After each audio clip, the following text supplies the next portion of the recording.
Hello and welcome to another episode of Ringside Fracas. I'm your host Naeem, and today I'm joined by Adam. Adam, how are you, bro? I'm good, man. Wonderful, wonderful night of boxing. So I'm in good spirits after a incredible show over there in Saudi. Yeah, and of course we have a big show. Then we've got to get the big man, Dapper. Dapper, how are you, bro? I'm doing well, man. Just like Adam said, I feel like last night kind of reminded me why I love the sport so much, man. Such high level stuff. Like there's nothing like boxing out there. There's absolutely nothing like it. So yeah, I'm in good spirits. Yeah, I mean, last night was the last crescendo card, the Beterbiev Bivol card, where it was one of the greatest cards in all of boxing, and it was one of the best nights in boxing that I've had in quite a while. When it comes to watching an entire event from start to finish, Yeah. it started with obviously Callum Smith versus Joshua Buatsi putting on absolute tear up, a proper British. That would be one of the best British fights that we've had in quite a while. That started at 5 p.m. and then it ended around 12 a.m. with Beterbiev Bivol putting on another fantastic fight, another razor thin classic between the two. We're going to get straight into it because there's so many fights to get into. There's almost no time to get through them. That's how much there are.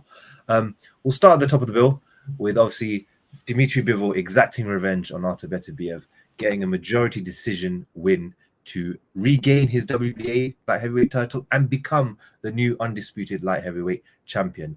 4 months in the making, Bivol's been, so close to becoming undisputed. And all this time, the only thing that he was thinking about is revenge, getting that win back, and mainly to prove that he could beat Artur Beterbiev. And last night he went and did that in another fight that was again razor thin. The difference between the two, the margins at this level that they show is very small, and Dmitry Bivol did enough to get over the line. Showed great boxing in that fight to win him back the titles. So, Dapper, I'm going to come on to you first because I know you have a lot of stock in Bivol, and you are quite enthusiastic yesterday, especially about this result. How did you find the fight and Bivol beating Beterbiev finally? But before I get into it, I just want to give both men their flowers, man. Like, I know boxing comes with the entertainment side. We love it when people trash talk, but this is just two guys who are just really, really good at what they do. So we don't really need anything else. We don't need the trash talk. We don't need the gimmicks. Just two guys that are really good at their job. And it just reminds me that sometimes when you have two fights that are just really good, that's all you really need to sell yourself as a fighter. And I just want to give both men props, man, because they kept it respectful and they did all the talking in the ring. And I will never not respect that. So both men are top of the top, cream of the crop, elite fighters. So overall, I scored the fight on first watch. I'm currently watching it again. But live, I scored it a draw. I gave both men 6 rounds apiece. I think both men made adjustments from the first fight. That was really, really, shows that they're working at such a high level. Like, it's more than boxing. Like, these are the kind of fights that come down to the tiniest margins as to who ultimately is going to be the victor. And I feel like we saw that in the second fight. I feel like there's certain things that both men added a bit more to the game. So I feel like there was a few wrinkles in Bivol's game, the defense game, that I saw a bit more than the second fight. I feel like Bivol was hit a bit more in the first fight, and in this fight, especially in the earlier round, I think he did a really good job evading some of Beterbiev's punches, ducking under at the end of his combinations and always returning fire. I think that's one thing that, most people that fight Beterbiev are incapable of doing because they're afraid of what's going to come back just because of the sheer power. But he found a way to always, not always, but to consistently respond when Beterbiev had him at the end of a combination. Beterbiev, the front foot pressure, the relentless pressure, some of his punches, although they were landing on gloves, sounded like shotguns. Like, I don't know how he was generating that kind of power from the earlier rounds. So a lot of these rounds were really, really close. But I feel like the rounds that I gave to Bivol were was just because of how he was able to counter Beterbiev. I saw a lot of times Beterbiev will come in will step forward and try to get his combinations off of Bill, but Bill would always make him pay for it, whether it would be with the left-hand jab or a 1-2 or whatever it is. That was the deciding factor for me when I gave Bivol his winning rounds. Towards the middle of the fight, I feel like Bivol completely took his foot off the gas. I was really confused. I genuinely thought the fight would be over from around maybe round 4 onwards, or round 5. I can't remember now, but he wasn't throwing his right hand, so I thought maybe he was injured or something. And I remember saying in the group chat, yeah, this fight is done. Because if you can't use your money shot, your right hand, your power shot, how are you going to keep Beterbiev off you? So maybe now it was a strategic thing, because they thought from the first fight, Bivol maybe he used too much energy in those middle rounds and couldn't really be effective in the later rounds. So maybe it was a tactical thing. But watching it live, I was scared. I was like, "Wow, this guy's gonna lose bad." I thought he was gonna get stopped. Can't lie. So I still want to know what the tactic was behind that. I hope someone from Bivol's team can confirm what it was, why that was, because I understand trying to be economic with your energy, but he genuinely wasn't throwing much in those middle rounds, which was really strange, because when you go to the later side of the fight, he was throwing a lot more. In fact, I even said I think he was throwing that right hand more than he was in the beginning of the fight. So I was just really confused. But overall, amazing fight. Some of the good things that I saw Beterbiev do as well is a lot of people talk about Bivol's combination punching, because he was ringing off 5-6 punch combinations, and a lot of those would have hit the gloves. But Beterbiev had some really, really good combination punching as well, man. Stepping in with a double jab, finishing with a hook. I saw some really, really good things from Beterbiev as well, and I think he made adjustments too from the first fight, which ultimately is why this fight is so close. I think both men really paid attention, and they really know each other at this point. And they made adjustments. Beterbiev himself said at the end of the first fight, there's still things I can work on and do better. And I feel like he did that. And I'm not seeing much people talk about that. He hasn't just come to this fight with, some fighters, not a lot, but some fighters, once you win the first fight, the confidence that gives you for the rematch, it may leave you compromised, because you might be overconfident, because you've beaten the man the first and you can beat him again. But I didn't see that from Beterbiev. I feel like he watched the fight. He saw a lot of good things that Bivol was doing. He tried to nullify it in the second fight. And I saw that in the way he was punching, in front foot pressure. I feel like the first fight, some of the earlier rounds Bivol won, but I feel like Beterbiev, they must have watched that Beterbiev because they wanted to get some of the early rounds as well. I saw Beterbiev tire Bivol out as well, with that pressure, that front foot pressure. And those heavy shots, those real heavy shots. The only difference I can see from the second fight and the first fight from Beterbiev's side is I feel like he went to the body a lot more in the first fight. And I feel like that was working for him in this fight as well. But he kind of started to head on just a little bit towards the end of the fight, mid to end of the fight. And I feel like Bivol got a bit used to that. So he was throwing some of the same combinations to try and get to hurt Bivol to the head. And I feel like that kind of played into Bivol's hands, because he kind of got used to that double jab for the right hand. Bivol would duck under it and then reply. Bivol did a lot of good stuff, like just ring generalship, turning Beterbiev around and throwing his combinations back. Amazing fight. I scored it 6-6 on the first watch. I'm currently rewatching it again, so just to get a closer look. But I thought it was a draw, but I'm not upset at the Bivol win. I think either man could have won. If Beterbiev won, I would not have been upset. Just like the first fight, when Beterbiev won, I thought Bivol won the first fight, but when Beterbiev won, I was like, that makes sense. And then when Bivol won, I was like, that makes sense. So honestly, there's not much in it. And I said in the group chat, I don't feel like any of these men have lost. I know there's a winner, but I just feel like both guys are operating at such a high level. You put those two right now and make them fight 10 times, they probably both win 5 times. So that's just how I see it. Yeah, perfectly well summed up. I mean, that was a brilliant fight between the two. And again, like I said, the margins were so close between them. The back and forth was again there in the rounds, especially early on. Then towards the middle, it felt like Beterbiev was taking over, and then Bivol adjusting enough in the kind of middle to late rounds, and then Beterbiev trying to pick up 1 or 2 rounds towards the end to try to see it through. And I agree, I had it 6-6 as well. 7-5 to Bivol wasn't a bad scorecard. It's not either. 7-5 Beterbiev, not a bad scorecard either. It was very, very razor thin close. But, Adam, you're the Bivol executioner here. You always do the Bivol style, you boxing Bivol way. Bivol's been your guy for quite a while. How's it feel now seeing him become the undisputed light heavyweight champion and how he performed last night, which is considerably better than how he performed in the first fight? Yeah. So I think the second fight was a lot closer than the first fight, in my personal opinion. Both fights were extremely close. It's like I could see 7-5 scored either way for each fighter. It really depends on what you like. But this is just boxing at the highest level where you're really splitting hairs.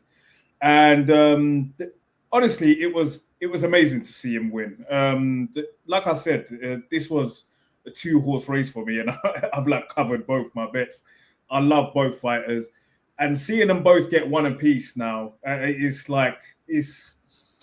it's very sweet for me. I would love to see the trilogy, but going on to what I loved seeing yesterday and the improvements, it's a case where I feel like the fight started like it was round 13, and both fighters started with a pace I don't think they were able to keep up, which is why I feel like Bivol took a page out of Usyk's tactic book, where he was quite active in the first 3 rounds. He kind of took off the middle rounds and then come on really strong in the later rounds. Whereas with Beterbiev, he started very fast in the beginning. Even though I didn't have him win the first round, it's a round which could have easily gone to him. It was a swing round, and the guy was just constantly pressuring Bivol and making Bivol work. But I feel like whereas Bivol took a couple of the rounds off, and at that particular stage, I didn't see how Bivol was going to come out of the ring without being KO'd. It looked it looked like it was just going one way. Credit to Bivol, he's managed to bring it back. But I felt like that's where Beterbiev, starting fast, didn't manage to pace himself throughout the fight. And he didn't capitalize in those really dominant middle rounds enough to slow Bivol down, where he let Bivol back into the fight. I mean, me personally, I did not see how that fight would have Bivol coming back and going on to win, essentially. But that's what happens when you bring the 2 best boxers of the division. There's ebbs and flows, and there's just momentum going each side. Personally, like I said, I had it scored 6-6, but I just saw some things there where it's like I'm happy Bivol won because he's naturally the smaller man, and he's really had to conquer the big brother in this aspect. The narrative behind the fight is Bivol has always been the junior and Beterbiev the senior from the Russian team days in the amateur team. And Bivol, you could see Bivol has always looked up to Beterbiev as someone for him to aspire to be. And Beterbiev has always had this big brother energy towards Bivol, where he didn't want to give him the respect. And yesterday he earned it. Bivol was not afraid to trade. Another thing I noticed him do was Bivol, in terms of defense, loves coming in and out of range. Yesterday, we seen him stay in range and utilize a lot more head movement and actually duck, slip, and counter punch and throw punches in flurries. So that was something different. I saw some Bivol, an adjustment he made. And listen, I could keep going. I could keep talking about this till tomorrow. It was just an absolute pleasure to watch. And if these guys were to fight every day for the next year, I would not get bored. That's how good it was. And I just hope they bring forward the trilogy. But proud of both fighters. That's a fight there where you don't watch that fight and you think there's a loser. Both have come out winners. And that's been the instance in both of the fights. So both of them have got their just deserves, and their resumes speak for themselves now. They've beaten the best of the best. And hopefully we see the trilogy sometime in the summer. I think they're both just clearly better than everyone else.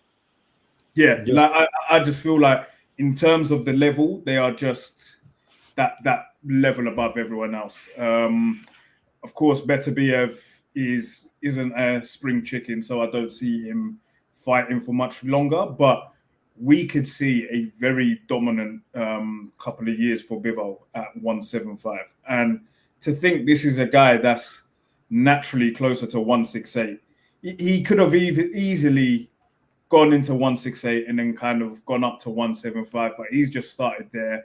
You could tell he's naturally smaller than a lot of the light heavyweights. And he's beaten the undisputed best at 168 in Canelo Alvarez. He's beaten the absolute monster in Beterbiev. And when you take it in as well, he's beaten a unified cruiserweight champion in Zerdo Ramirez, who's now holding 2 belts at cruiserweight. So Bivol's resume right now is a joke, man. Hats off to both fighters. These are the type of boxes you want to see. 2 honourable men, no talking, it's just we go in the ring, we let our skills do the talking, and that's it. Yeah, it's again another high-level fight since their first one, and since Canelo Triple G, for example, where what I liked about this fight from Bivol was early on he was willing to stand his ground a bit more, trade and exchange because he was the quicker fighter. His hand speed is a bit quicker. Then I like that Beterbiev was early on as well, changed and started going to the body, investing in the body very early on, and that slowed Bivol down in the middle rounds. And Bivol had to manage his tank because he was really getting hurt sometimes and had to move, and he couldn't. It was hard to deal with the pressure. And then Beterbiev kind of, abandoned the body work and kind of gone to the head again towards this, 8th and 10th rounds.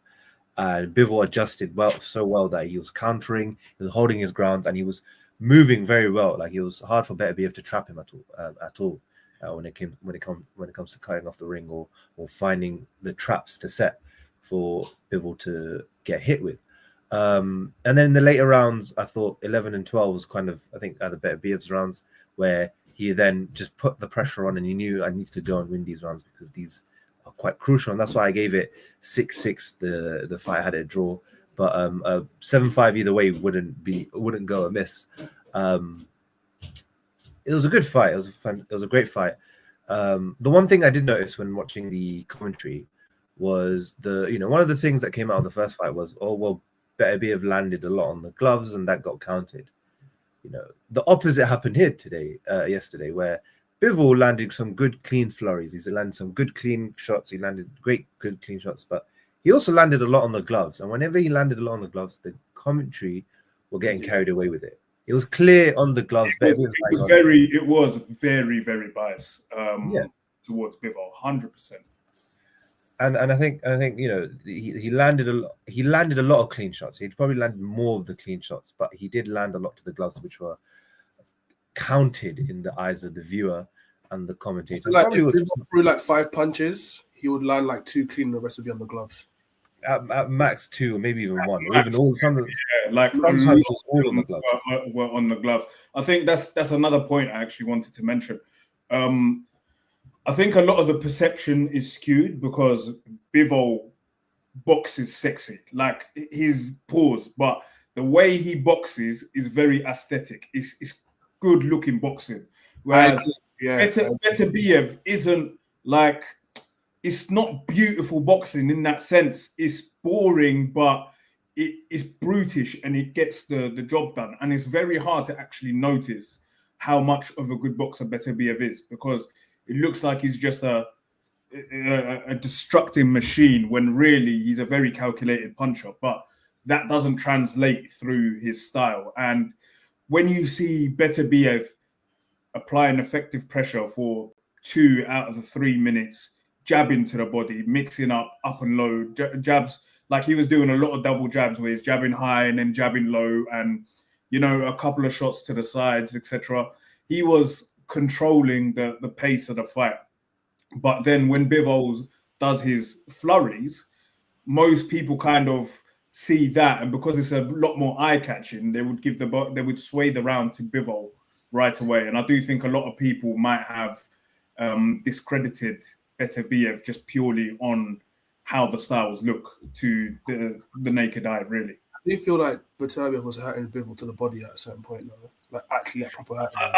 I think Bivol has a very good poker face. There were times where it seemed like he was hurt, but he did not allow himself to show it one bit. So, which is more credit to his mentality, man. They're both stone rock hard mentalities, man. Proper Soviet mentalities, those two.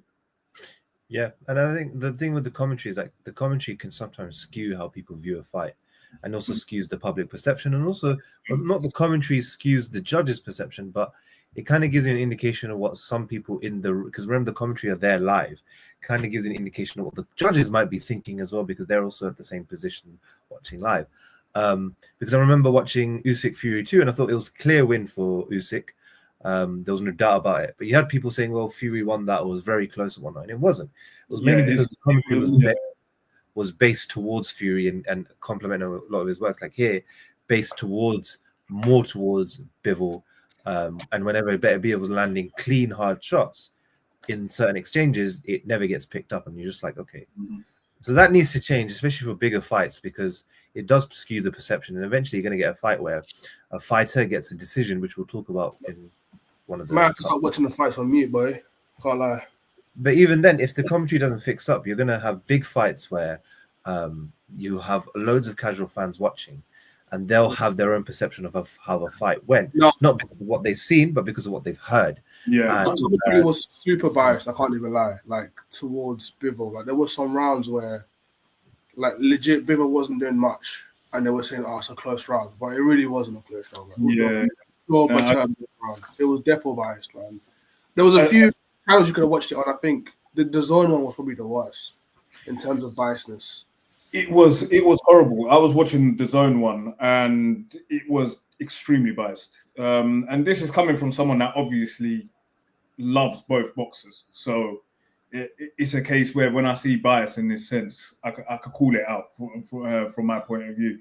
And it was just, I think Naeem is right here, where boxing now is in a place where it's starting to grow again. And I feel like you could see how Turkey and these guys have put together a long-term plan to make boxing big again, and they have to try grow it commercially. And to do that, you're going to be bringing in more casual fans than actual hardcore fans, because it's the casual fans that make up the brunt of the viewership in boxing and what make boxing popular. And I feel like they have to kind of think about the commentary that they bring forward, and even the media representatives as well, because when you look at punditry in boxing, it's probably the worst sport in terms of punditry. There's a lot of bias, a lot of agendas, and for very political.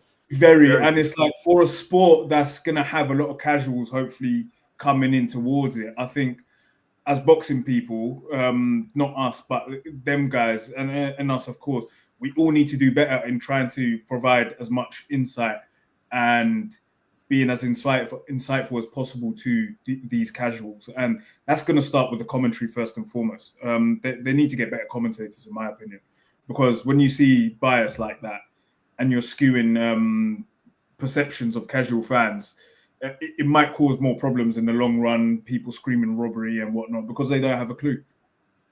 Yeah. And so that does need to improve, and that's especially when it comes to AI judge scoring. That's nonsense. AI judge is not. AI was definitely a Beterbiev run, and they gave it to Bivol. So I just took the AI judge got the Usyk card right, the Usyk fight right, but not this fight. I'm sorry. AI judge is nonsense, because boxing at its core will always be a more subjective than objective sport. Depends what you like. It depends on what you count as, scoring, what you score higher in your criteria. AI judge can't really tell the difference. So, and judging always going to have its own issues when it comes to scoring, but that's just nonsense from them not trying to act like they're doing something for the sport. And really, it's just Turkey definitely hacked that AI, boy. well, yeah, he was helping certain people using the AI judge anyway, but we'll get onto that person. But yeah, no, Bivol, I think, I've been watching Beterbiev and Bivol since 2016. Bivol they both deserve to be called the best light heavyweights of their era because they're literally 1 and 2. That's their designation, that they're the top 2 of this era. Vibe. Yeah, and they clear everyone else by a country mile. I mean, yeah, you got the Benavidez fight. That's quite interesting to see how they take on Benavidez, for example. But really and truly, they're right of their contemporaries and in the era that they've been going up in. They're much better than everyone that's been there.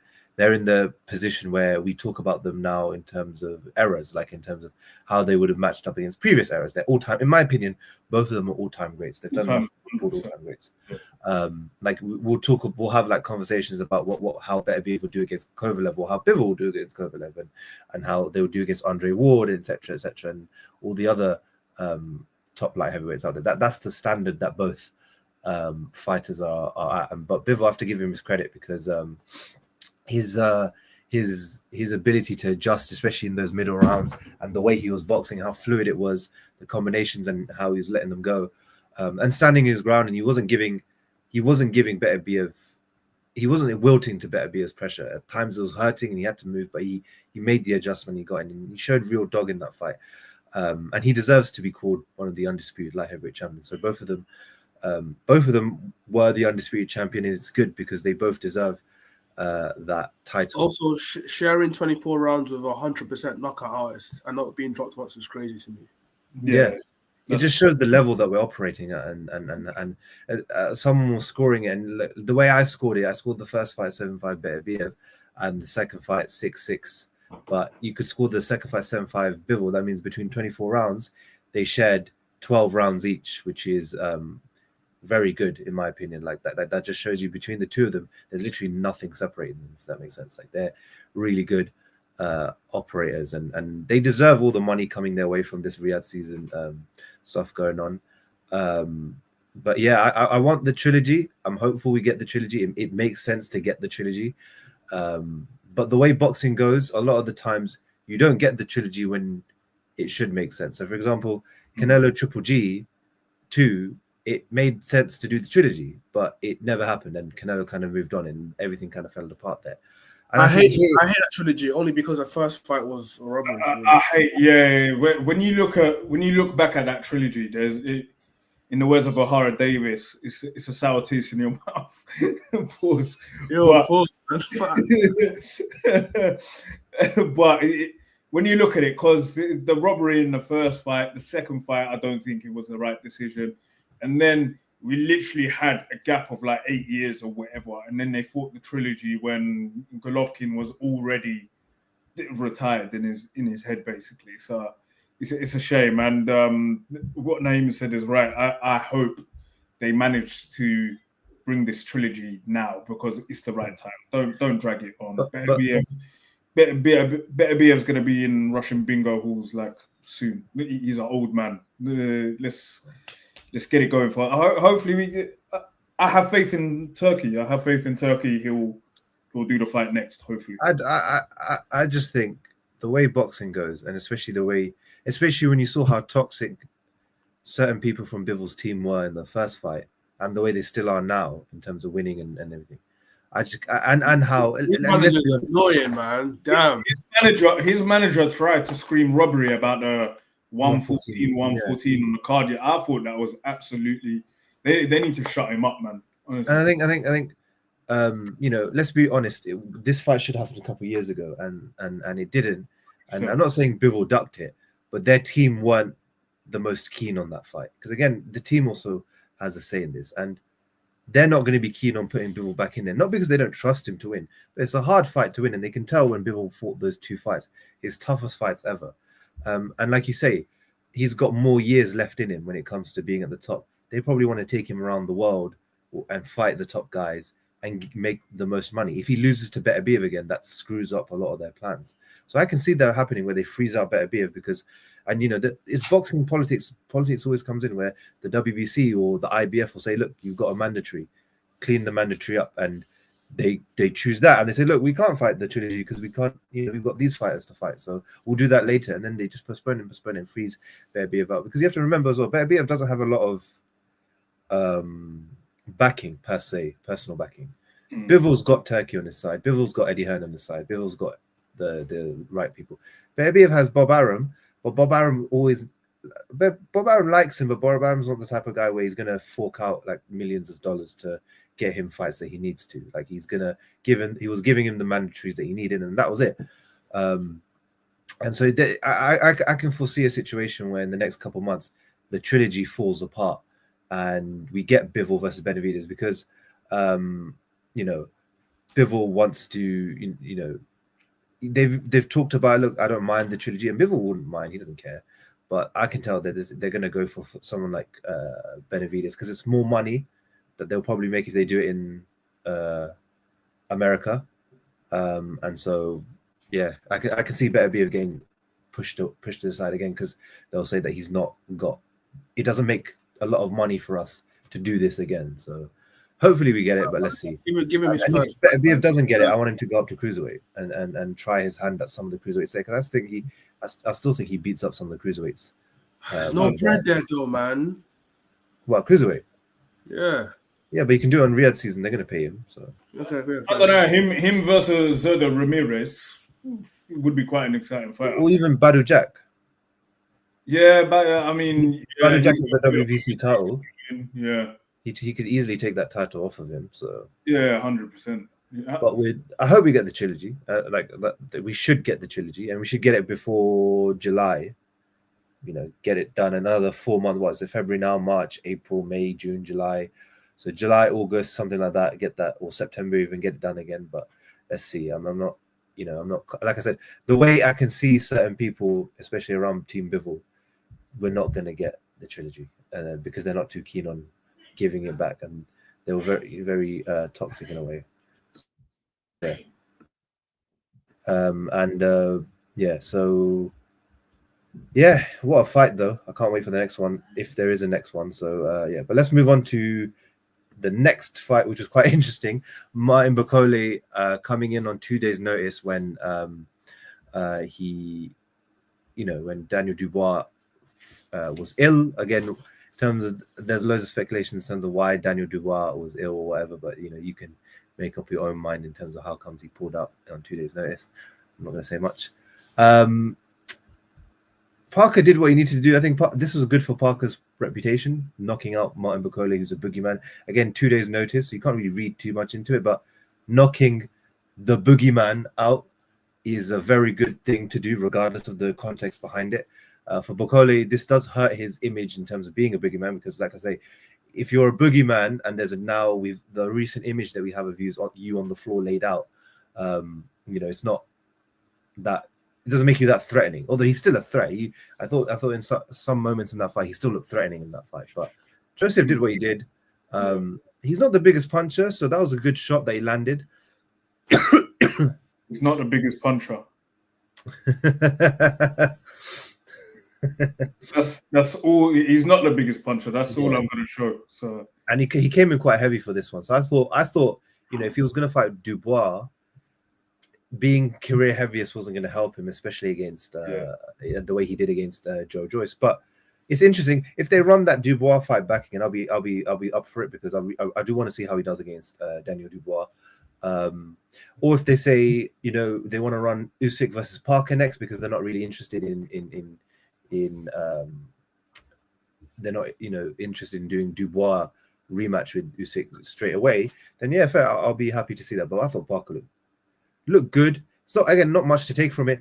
Second round knockout, he didn't take much damage. I think he can go again. He should be active, and he's been active for quite a while, except obviously the last fight was Zhang back in March, so he should be active. Try to get another fight out there, even if it's not Dubois, because you can't rearrange that.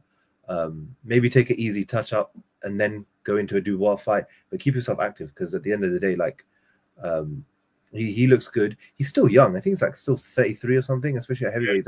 He's not old. Yeah, he's not old. And he did himself a lot of favors there by knocking out someone like Martin Bakole, especially with the narratives that have been formed about Bakole.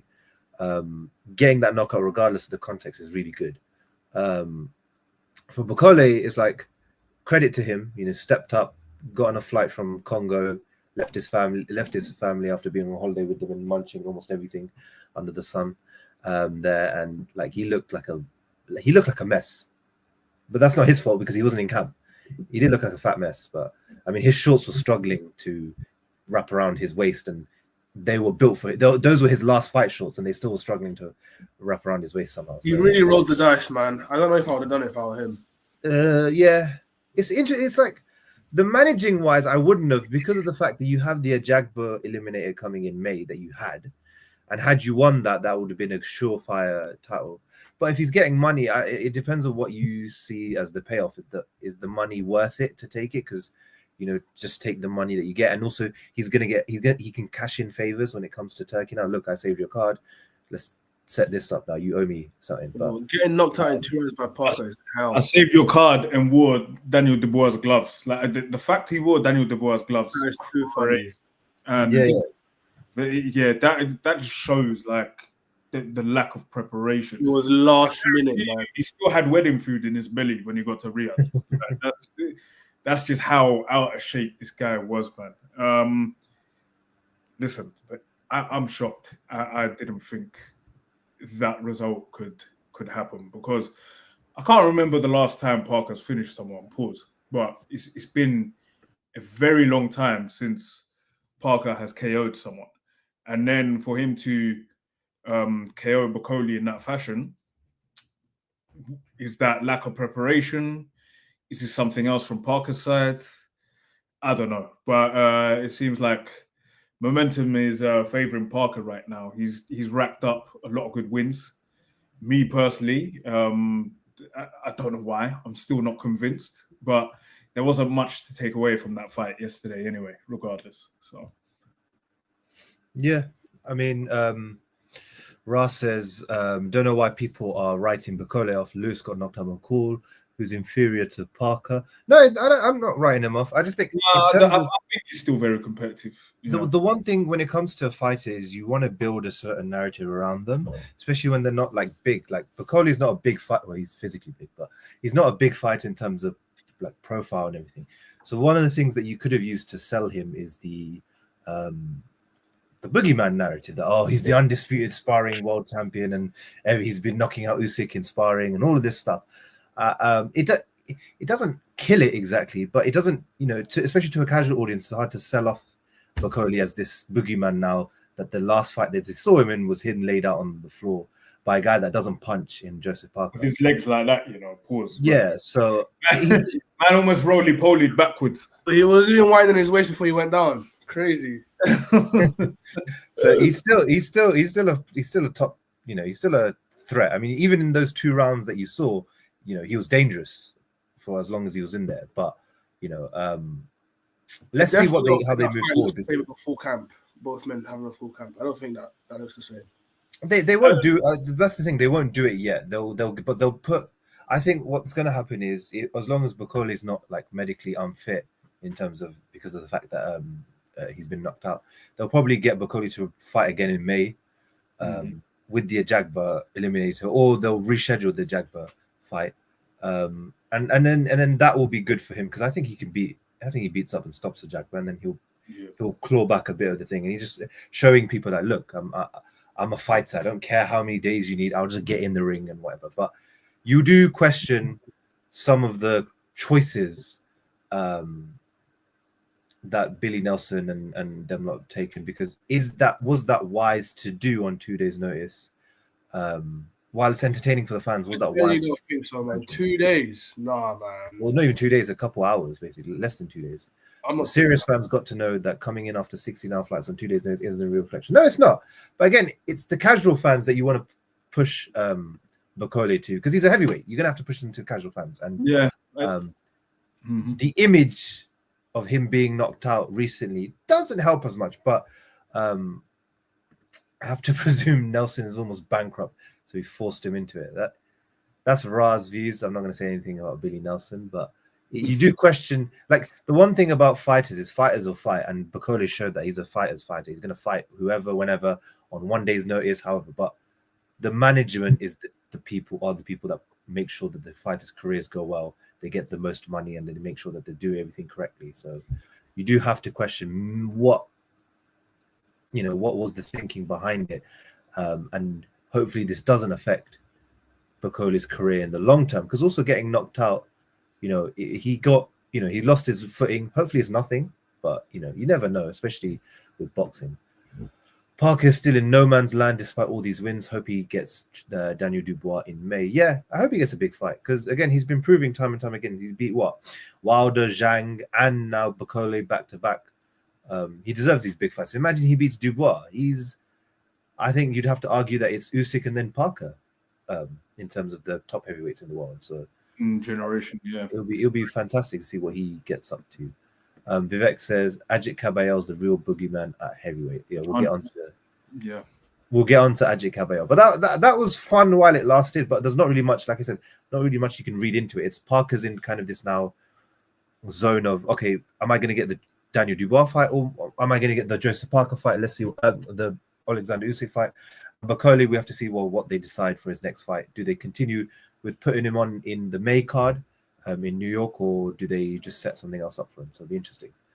But this fight, the next fight that happened, was quite interesting. It's it started the card, and what a way to start the card, with Callum Smith beating Joshua Buatsi in a great back and forth. One of the best British fights we've had in quite a while. I mean, that was back and forth. It was felt like two rivals. I mean, this itself felt like a main event, and that started the card as well. So it was fantastic to see. I thought it would have been better served if they did this fight in the O2, because that's the type of fight you would have put on in the O2 as the main event. What a fight. I mean, Adam, I'll come to you first. Callum Smith pulling off the upset and hurting Buatsi multiple times, getting hurt himself. He almost folded to body shots as well from Buatsi, but coming through and basically, in my opinion, establishing himself as the number one British light heavyweight right now. Yeah, I'd agree. What a way to start the card. This was just like, if you could sum up British boxing, package it and put it into a fight, this would have been it. Not the highest of levels in terms of boxing ability, but two guys that have gone in there at a very good level, just scrapping it out, full of inside fighting, and these guys are tall guys. And one thing I probably would have liked to see more is maybe some of them try to establish a jab and control range, but that's from a boxing advocate perspective. From a casual, like going inside, trading level, staying in, ducking, and both fighters were hurt. I mean, Callum's face at the end was mash up. Buatsi was getting hurt to the body a lot. They both showed proper heart and guts there. They were proper tough guys, because other people would have got stopped. Just constant trading lever. And as Naeem said, I think Smith kind of puts himself at the top as number one, and you have number 2 and 3 to fight for, I think, in the future in Buatsi and Anthony Yarde.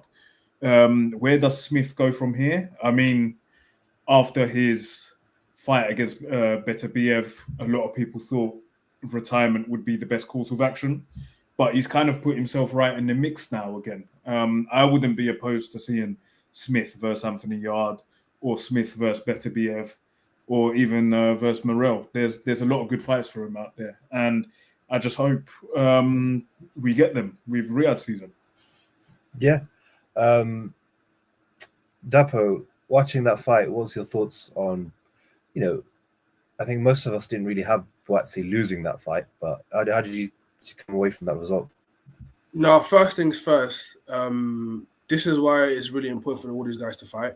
Like, all these men need to fight each other, man, because it's not clear who the best is.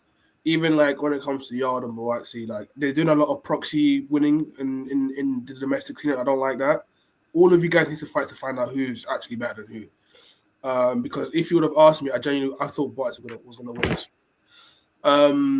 I was frustrated with Buatsi in this fight, man. There's certain things I wasn't happy about. I feel like he doesn't have gears at the highest level, and I don't know if Buatsi's world level, well, as in like championship level, only because like his tactic wasn't working, and I just didn't see the adjustments. I feel like in those later rounds, Callum Smith was getting a bit comfortable in there. Not gonna lie. Like, obviously, Buatsi has power, so there were times where he was finding some success. But overall, I just feel like, that was Callum's fight, man, and he performed really, really well.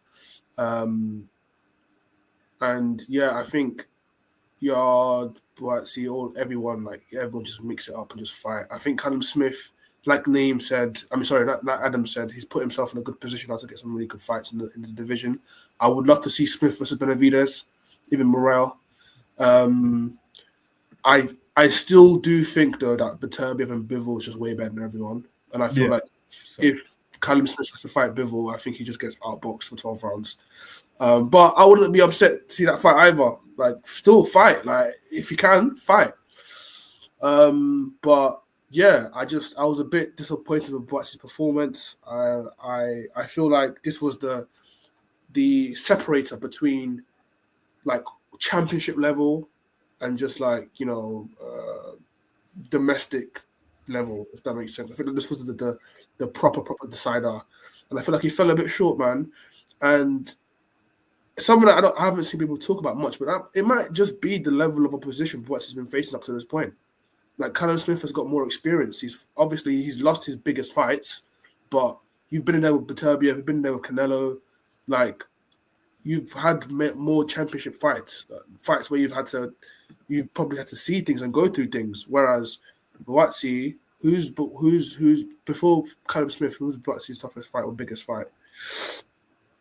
He's lost 3 before the Smith fight. It was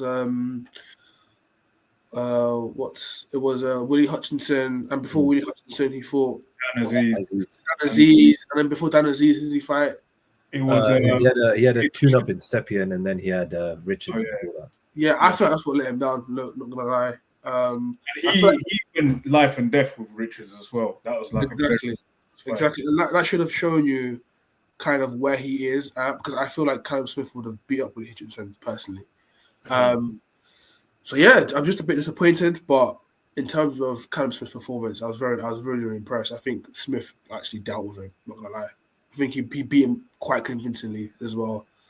I would love to see Smith versus Yard as well. I think Smith wins that fight too, personally. So it's really up to Buatsi and Yard to see who is number 2 and 3 in the domestic scene.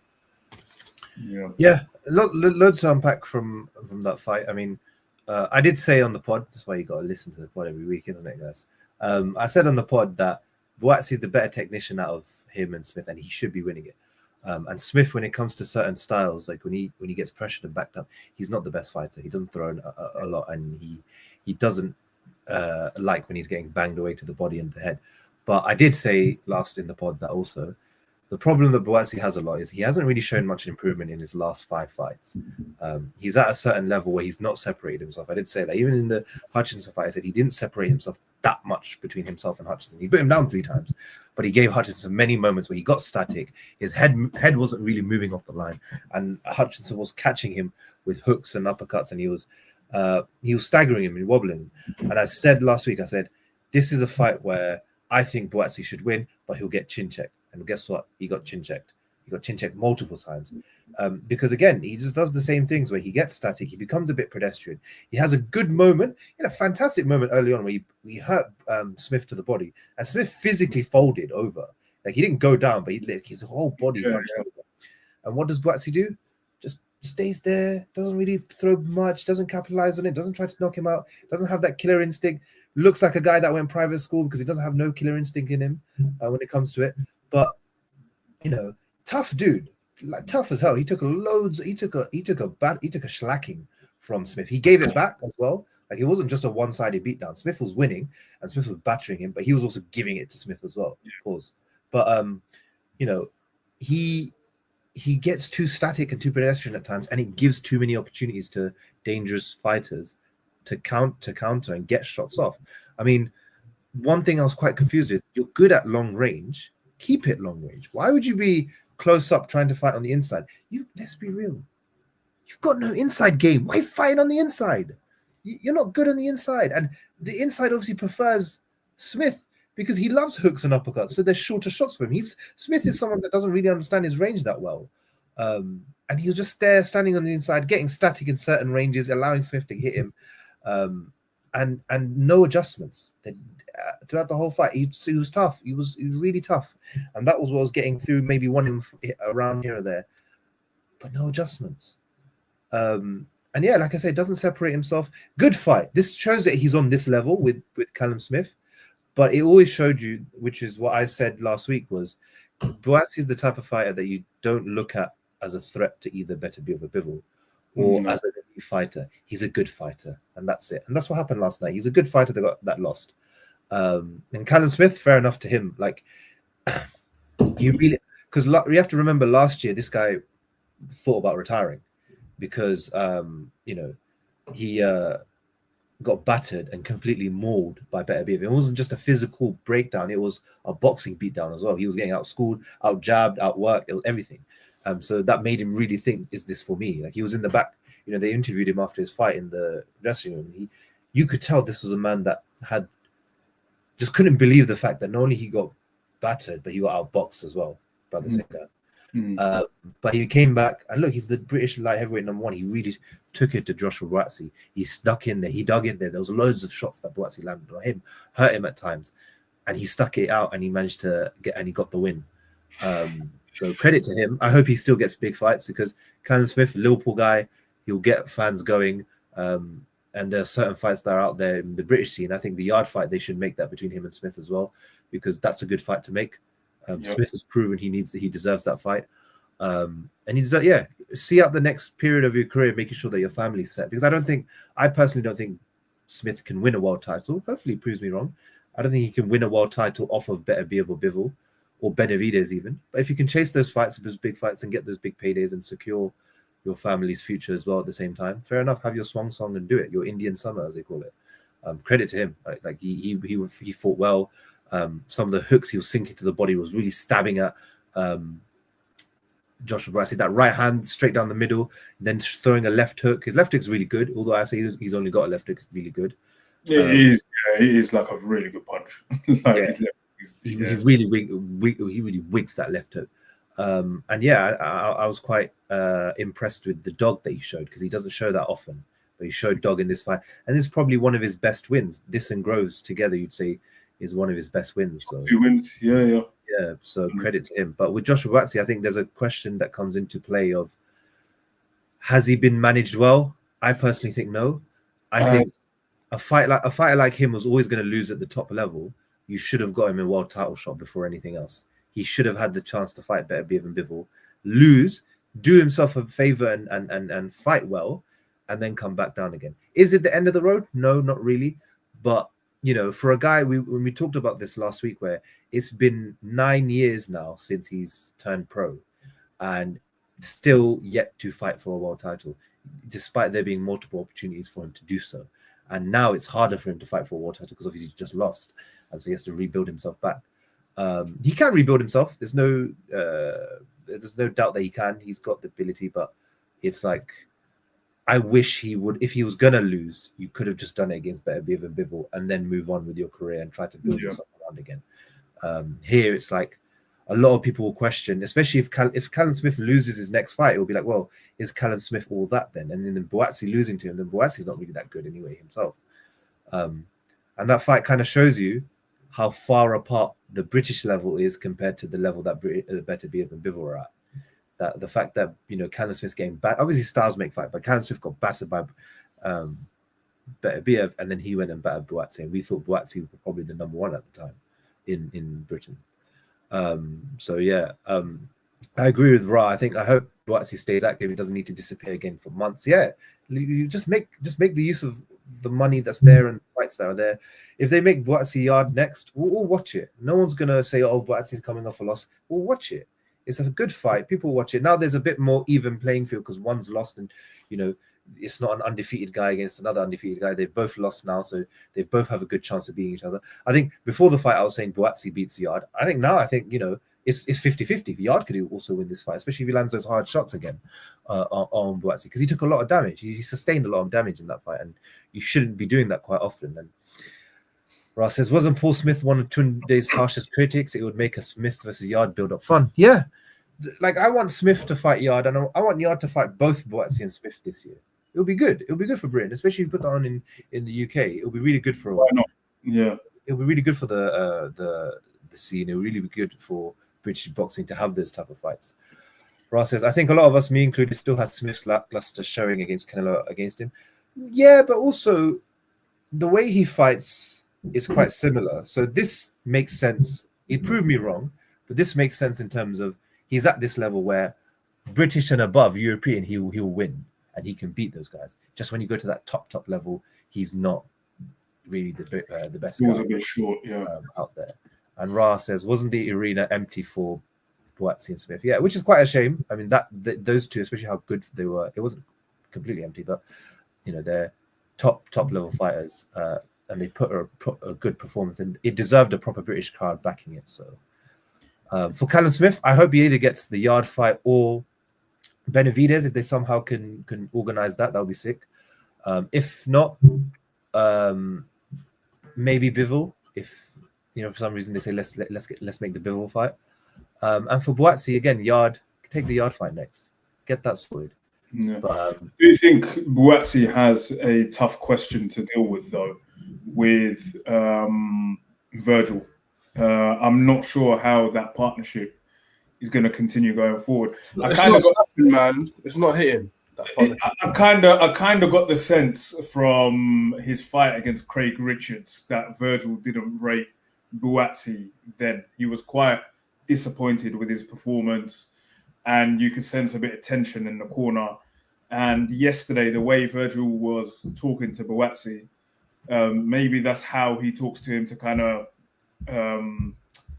to motivate him, but it didn't sound like it was encouraging talk. One thing I'll say about Virgil is, and we brought this up years ago when the Richards fight happened and they had the press conference. That's your fighter, and regardless of what you say, your fight is near a world level stage.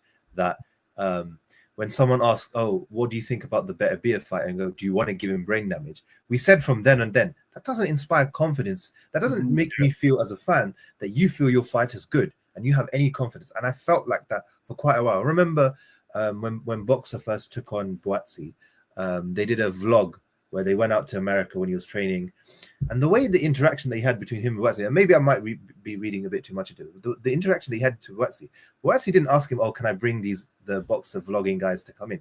He showed up to the gym. He asked Virgil right there and then when Virgil was working out, "Oh, can I bring these lot to film like what we're going to do in the gym?" And that. Virgil just looked perplexed and just said, "Yeah." He didn't seem like he really cared. Like, it doesn't seem like to me that there's been much improvements, but also it doesn't seem like to me that relationship really is working between the two. Like, it's not been there. And Buatsi just seems like the type of guy, "Oh, because I'm in America and I'm with this top trainer, I must be making improvements." When he hasn't. In the ring, you can tell he hasn't. Mm-hmm. So it's quite interesting. I think I'm never the type of guy to go, "Oh, once there's a loss, the trainer should be looked at." But I've been saying for quite a couple of years, have we seen any dividends from this Buatsi and Virgil Hunter link up? So and I don't think we have. So it's a question. It's a tough question for him to answer, I guess.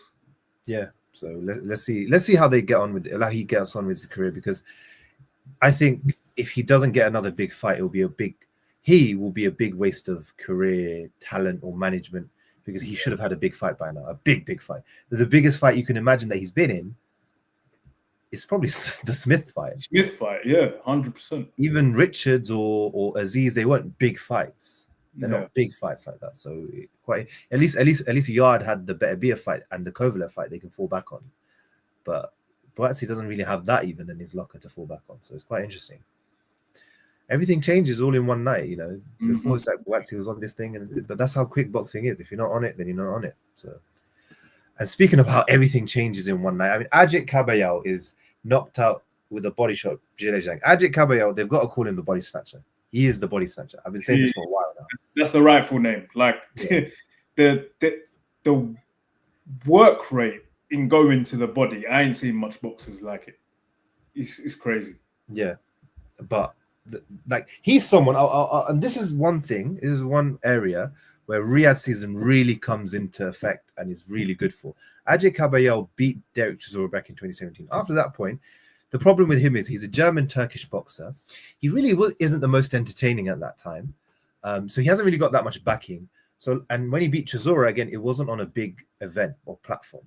So he hasn't got the backing. He hasn't got much money on him. So promoters weren't really willing to risk taking a shot. They were thinking about doing him versus Tyson Fury, during the COVID time. That didn't pan out. And one of the reasons that didn't pan out was maybe because of the reaction towards it. A lot of people didn't like it, myself included.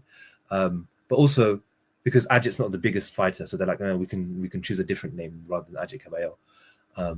But Riyadh season come in, they've swooped him up, and he needed it. Those performances against Makhmudov, those performances against Sanchez, and this performance against Zhang has really catapulted him, in my opinion, to a top 5 heavyweight in the world. And he's going to be in demand for all these big fights now. Like, people are going to want to see Ajit Kabayel, especially when they see him take on these huge mammoths in Zhang, Sanchez, and Makhmudov, and break them down to the body. And really, like, you know, it sounds hard to hear, but he makes them quit in the ring. He really takes the soul from them. They want to see how that's a more interesting matchup to me against Usyk, for example. Like, I want to see, are you going to go to the body against Usyk? Are you really going to try to steal his soul? Would that work? That would be interesting to see. Or see how he does against Joseph Parker, or how he does against Anthony Joshua. I think I think right now you probably favor Kabayel to beat Joshua, but you know, he's also entertaining because he got dropped by Zhang, and it was hard. It was, you know, Zhang's 300 pounds. He hits hard. Zhang punches hard, man. He punches hard. He got up and he got to work, and he stopped him. The key thing was he stopped Zhang. Zhang's tough. He stopped him. I said last week to you lot, I wouldn't be surprised if when this goes like 6 or beyond, that the body shots get to Zhang and he gets stopped somehow. And he got stopped. And he got dropped as well. So both predictions came true in the sense that I can see, because his head movement isn't that fantastic. He got hit and he got dropped, but he got up and he got back to work. And just seeing him dig to the body is beautiful. I mean, he really sinks those shots in, and he deserves this. Like, he deserves all the credit coming his way. He deserves all the money, the flowers, because he's been one of those guys that, again, gets sidestepped a lot of the times because they don't talk about him a lot. He doesn't have a lot of money. But now they got to talk about him. Now he's got the money. I think he's the WBC interim title now. So he's got backing now. He's got the stuff where you got to go see him. If you want to do anything in that division, Ajit Kabayel is one of the guys. In my opinion, it goes Usyk, Dubois, Fury, Parker, and Kabayel. That's top 5.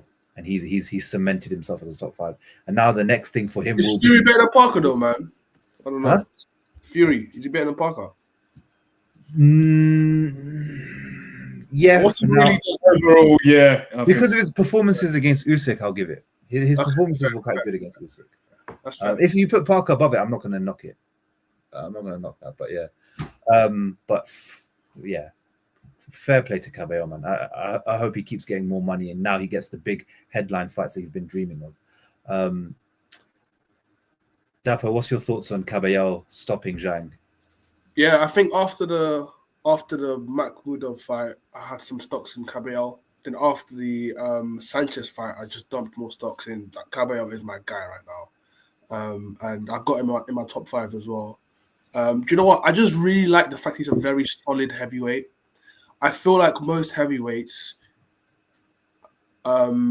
make up for what they lack in skill, in like power and weight and height and strength, whereas he is a solid heavyweight that has good boxing fundamentals, that always goes in with a good game plan, and that the past few fights, what I've seen is his ability to ensure that regardless of what the opponent is doing, he sticks to his game plan. I think the game plan for Zhang was very evident, and that was to go to his body.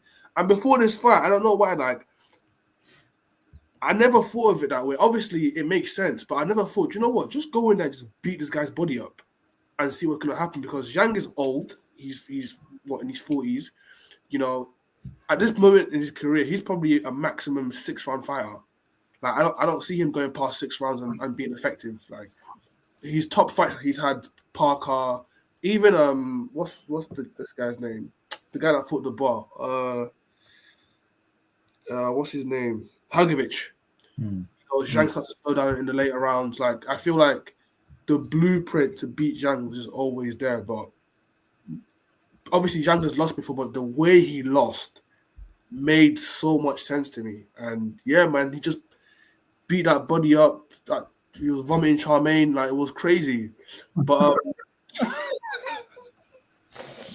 That's a mad comment. Oh my god, that is crazy, man. edit that out, Naeem. No, this is live. What do you mean? But yeah, and then what even impressed me the most as well is like, especially in this division, you like AJ, for example. AJ gets hurt, bro. Like, we know the fight is basically done. He's not recovering, and Zhang put Kabayel down with was it a left, straight left? Was or a hook? I can't remember what punch I think it was even a right hand. I can't Right. remember, but it was a big shot. It was a big shot, and it put him down. And he got up, and it was business as usual. We stick to the game plan. He didn't get emotional because of it. He didn't get upset. He didn't feel sorry for himself. Straight back to the game plan, back to the body, back to what we trained to do. And that's elite to me. Like that mentality to get up from that I feel like is a signal to a good heavyweight, because you're in a division with guys that can punch really, really hard. So the likeliness that you're going to go down at least once in your career, unless you're like Usyk or something, the likeliness you're going to go down once is very, very, very high. So in that instance, what can you do? And I think he just showed us another element to his game. He can get up from a big punch. Zhang's one of the biggest punches in the division. He put down Wilder didn't recover.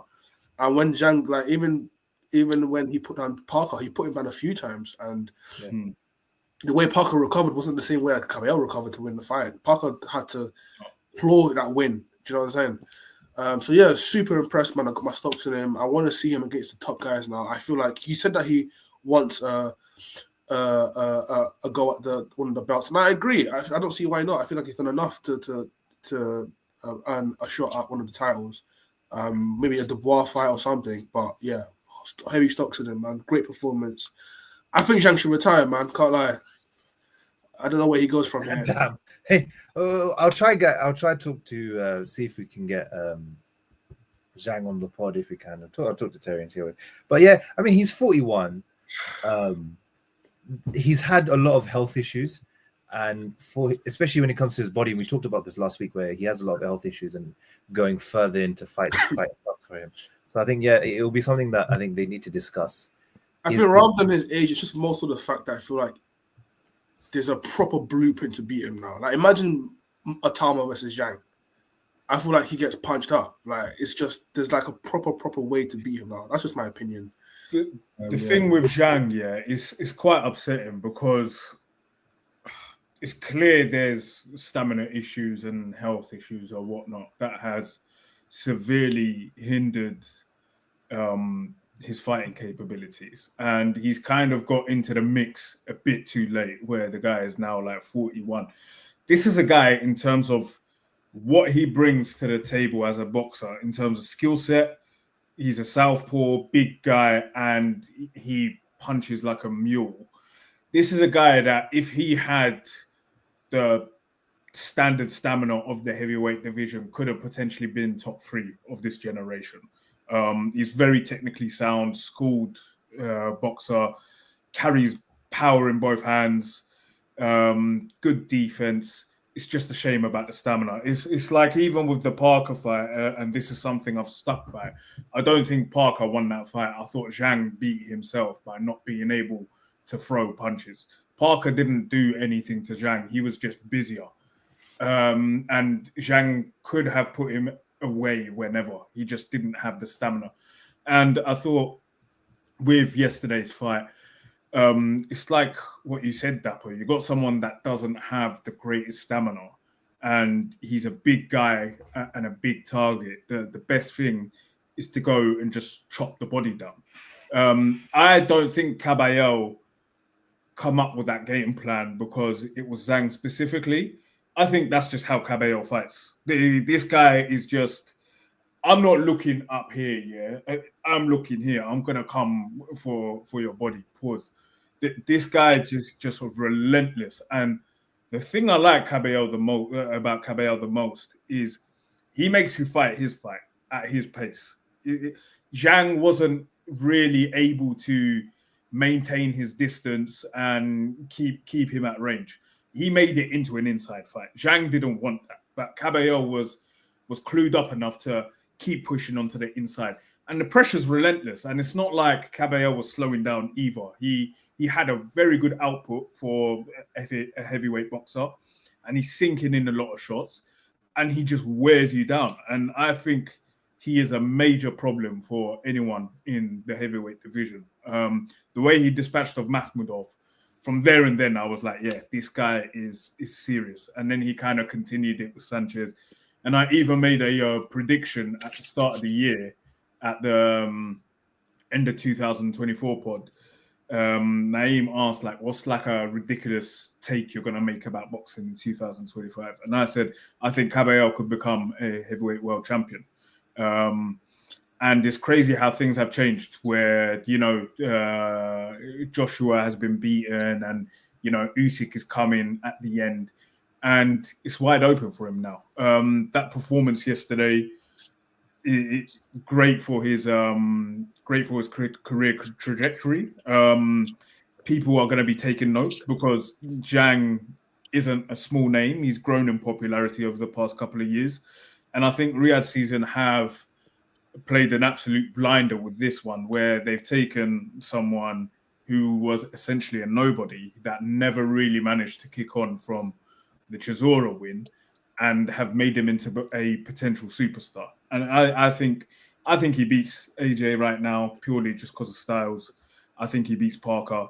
The one matchup that really intrigues me is him versus Usyk. So loads of good fights, and he's still young. I think he's 32 max, maybe even 31.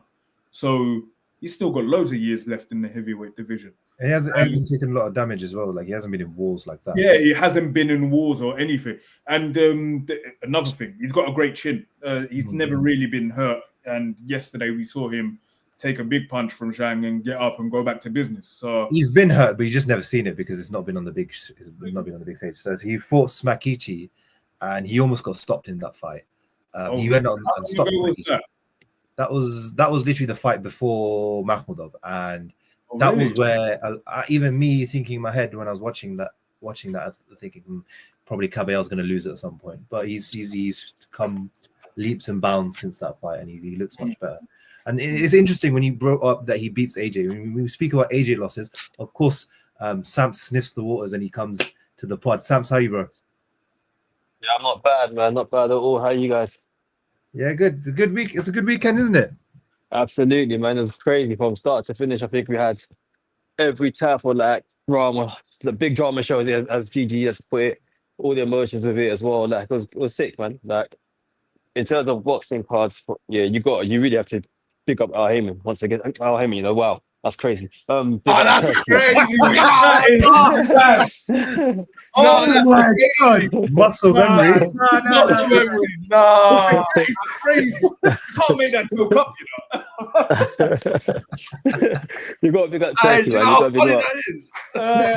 Hey, BBC Samps, man. Yeah, I'm in the gym, man. Allow me, please. Like, he done his thing, don't it? Like, it was no, seriously, like the way that the card went, I still need to catch up on Buatsi. That's the one upset that I didn't actually catch. But I think obviously from what I've seen, the rhetoric was sick, and just the story of that as well. Then going on to like the Madrimov fight, which was one of the probably the underlying fight that people kind of said this might steal the show, but it didn't, as far as I'm concerned. It was a great fight. But the drama, man, the drama in Bivol A1, man. I think it was a better fight than the first fight, which was a hard task to beat in the first place. But the drama, that the ebbs and flows of it, amazing, man. Like, both guys deserve to win, as far as I'm concerned. There was no losers there. It was a 7-5 fight either way, as far as I'm concerned. Like, I wouldn't be angry either way that went, but people there's some weirdos that are screaming robbery. I don't know how you can scream a robbery in a close, contentious fight, but I guess some people just never satisfied. Yeah. What's your thoughts on Kabayel, especially how he stopped Zhang? on this thing. I don't know that. I think with Zhang, yeah, my only gripe is he kind of like he's been getting away with it, innit? Like I feel that person, like he's got massive tank issues in it, like in terms of stamina, and you can see that he's got a big shot and so forth, and he like, but I guess like Wilder, for example, Wilder beat himself, I would say, like more than Zhang beat Wilder. Do you get what I mean? Even and like even like Parker didn't really beat that Zhang did. Well, Parker beat him, isn't it? But Zhang lost that fight again due to his stamina issues. And yeah, it's just kind of sneak through. In terms of what Kabayel did in body work was amazing. Absolutely tore apart the body. He just said, cool, you've got stamina issues. I'm going to deplete that. And once he depleted it, done. Yeah, I mean, it was great, and I can't wait for Kabayel's next fight. Like I said, he deserves a big headlining fight himself. He's worked hard on Riyadh season. Like I said, when we look at Riyadh season, one of the biggest fighters is you have to look at him in terms of who's benefited a lot from Turkey and all of this stuff. So that's I'm happy for him. And Zhang, Ra says in the comments, let's run Zhang versus Bakole in May. That would be fun. 6-round shootout. If both of them get a knockdown, the ring will probably get destroyed because that's 700 pounds of man in the ring. So, but it will be fun. I would love to see that. So, and Zhang already posted on his Instagram that he's fighting on. So yeah, fair enough. Like, we'll have I'll try to get see how they are. Hopefully, if we talk to them on the pod, it'll be fun. Yeah, it will be interesting. Like you say, especially nowadays, boxing, a loss isn't the worst thing to happen. And you could still get boxing's healed. Boxing is massively healed. It's like we're at a place now where they're getting the fights, win, lose, or draw, put in a good performance, you get chopped right back in there. The mix is it's this pick and mix. It's calm. Like we want to see the best fighting the best, and the best of fighting the best. And losing not mean nothing other than cool, you put in a good performance, we're gonna throw you in again and see you again. Yeah, perfectly said. So I'm happy with this, and let's see what both go on to do. Kabayel Parker will be interesting. Kabayel Usyk will be interesting, or Kabayel against any of the top heavyweights will be interesting to see how he takes those guys out if he tries to. So, yeah. The next fight, for me, one of the most impressive performances on the card, simply because I watched Ortiz versus Bohachuk, and there was loads of technical deficiencies that Ortiz had. In this fight, he corrected a lot of them, and it's rare. It's not rare, but it's good always to see when someone's actually actively trying to improve their craft. Ortiz, I thought, boxed a brilliant fight. I thought, it was one of his best performances, his most mature, his most composed. Ortiz is known as this reckless, very aggressive, loads up on everything, young, raw talent. This fight, there was the aggression, but he tempered it. He knew when to go. He kept patient. He put the high guard up well. He wasn't getting caught. Yeah. Footwork wasn't all over the place. He was matching Madrimov. He was keeping the pace up, and he boxed a very good fight where when he needed to throw that spike, he was throwing those spiteful shots and hurting Madrimov. He was getting caught quite a bit. There were some things that he needed to work on when it comes to his defense, but overall as a performance, it was his best performance. I'm quite impressed. This is someone that could probably go on to win a world title, like if he fights like this. Could become a star, especially in Texas with the way he is. I was so impressed, man. I don't know if you can tell. But he's like, that was really good, especially because a lot of people had, even myself, I slightly edged it to Madrimov because of the skills, but Ortiz did what he needed to do. Very good game plan. Robert Garcia, got to give credit to him because that was a fantastic game plan they put together. And all right. Hoodie's off. I'm burning, bro. I'm burning. Yeah, it was a fantastic game plan for Ortiz. And I'm going to say this now. Not in terms of skill. You can argue in terms of skill. Ortiz right now is better than Boots in terms of what they've done in their career. Ortiz has done more in his career, in my opinion. Yeah, I'm not going to dispute that. Those two back-to-back wins over Bohachuk and Madrimov, brilliant. And that was a great fight. Madrimov tried, but I think there was loads of excuses now coming from the Madrimov camp. 2 weeks ago, the doctor said I was sick or whatnot, but we didn't want to pull out. But the one thing about Madrimov, which I said last week, was it's the inactivity at times, and he allows people to come in too often, and he's not throwing back as often. He gets a bit too cocky in fights where he thinks he's up when he's not really up, and then he lets them back in. Sam, so I'll come to you first. Virgil Ortiz and Madrimov, like, brilliant performance. Well, I said it yesterday. I said it earlier today. That I feel like Madrimov he's flashy in it with his feet. Like he does a lot, like with the feints, does a lot with his feet, moves around a lot. Probably a bit too excessive. No, I agree. Yeah, it is quite excessive, but I probably lost him a bit. I'll come back to him. Adam, thoughts on the Madrimov fight? Yeah, so I think kind of carrying on from what Sams was saying, I think Madrimov has to refine his style a bit, where I still don't think he's transitioned fully from being an amateur into a pro. And you can see it's like he's not able to maintain the movement that he had in the first couple of rounds. In the later rounds, I felt like he gassed and he become a lot more stationary. And a lot of the movement was excessive. And of course, this is the pro game where you've got higher level fighters that are going to match your pace for 12 rounds, not just for 3. So I think he needs to transition a bit more, but that was good experience for him. I mean, at the end of the day, that's only his 11th or 12th fight in professional. So, and he's still relatively young, so he can still improve. And I think there are improvements there to be made. I know you said they come out with the excuses. I don't know. At the end of the day, it's a loss. He needs to take what he can from that loss and learn from it. From Ortiz, I was very impressed because at the first couple of rounds where Madrimov was really moving around, but Ortiz couldn't get close at all. But then he really started to find his range. He was working his jab a lot better, and he was picking the shots and when to really load up and let the shots go. He was picking those shots very well. And you could tell he hurt Madrimov a lot to the body, and he really slowed him down. It was the most educated performance from Ortiz, I think, to date. Showed some good boxing skills and just good boxing education in there. I think Garcia must have done some great corner work with him to get him to change up, because first 3 rounds I thought it was just going to be a shutout for Madrimov, but he really turned the pressure up, kept coming forward, relentless pressure, and it just grinded down at Madrimov, and Madrimov couldn't keep up with the pace for 12 rounds. Credit to Madrimov in the end, because you could tell he ran out of gas and he just decided to stay in the inside and trade off a bit at times, and it become a bit of a gunfight. And in a gunfight, Ortiz is always going to win. So overall, very good performance. I think both fighters can learn a lot from that performance as well, and they could only improve from here on out.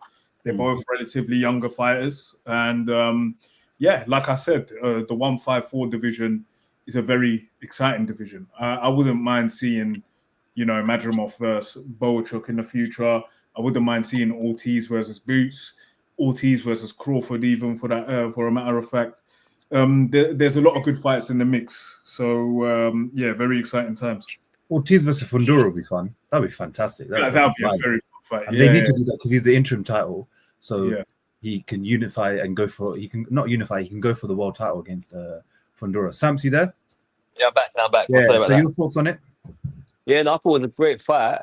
I think Madrimov kind of messed himself up with his game plan a bit, because he what Adam said earlier, he gassed himself out a bit. I think he was too excessive with his footwork, that movement in the beginning, which he kind of befuddles like his opponent. It does cause a bit of a puzzle to figure out. But like that Crawford did, once you get figured out or he starts to slow down, then the fight just swings in his head for a bit, because he's not as busy with his hands as he should be. So he's not really capitalizing on all that befuddling, I would call it, of